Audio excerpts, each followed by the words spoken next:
This is our backyard swale, right at the bottom of the property. It starts at the northern end, goes right over to the southern end of the property. It's got a 29 metre section, a short little overflow, and then it's got about a 2 metre section, and then a drain at the back. That's the garlic bed there, which is only there temporarily.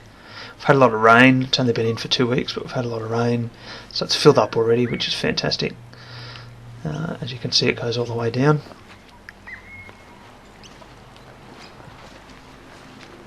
We've dug it about 1.2 metres wide in the ditch, and 1.2 metres wide in the mound. That's the overflow point here, just here. Point of it is to catch water and then let it soak into the soil. We'll plant lots of things along those mounds, and then below the mound as well. That's the drain.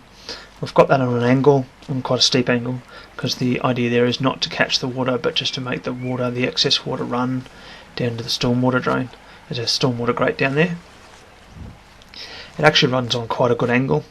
I've dug it quite well, such that you can see the water that's running there. It's running at quite a good speed, which is fantastic. We don't want the water to soak in, just to run away into the drain. This is the point here, just here, this grassed area. That's where the overflow point is. As you can see, it's lower than the two mounds. The two mounds are going to be planted out with fruit trees, natives, herbs, lots of different edible stuff, fully planted out basically.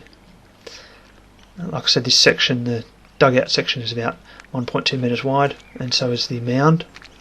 The mound was made from the soil in the ditch. These are fruit trees below the mound.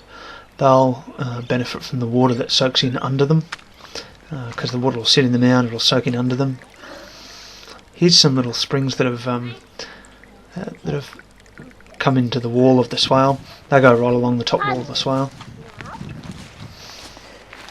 Up here, what I'm doing here is just doing a bit of measurement. I'd like to calculate how much water, roughly, we're keeping in the swale. So I've measured it at certain points. At the deepest point, which is the overflow point, seems to be 17 centimetres, 170 mil. That seems to be the maximum height, although we dug the swale to about 30 centimetres. This is the southern end looking the other way. As you can see, there's a bit of an angle on the swale. It doesn't go directly across the hill. That's just following the contour of the hill. That's the natural contour of the hill.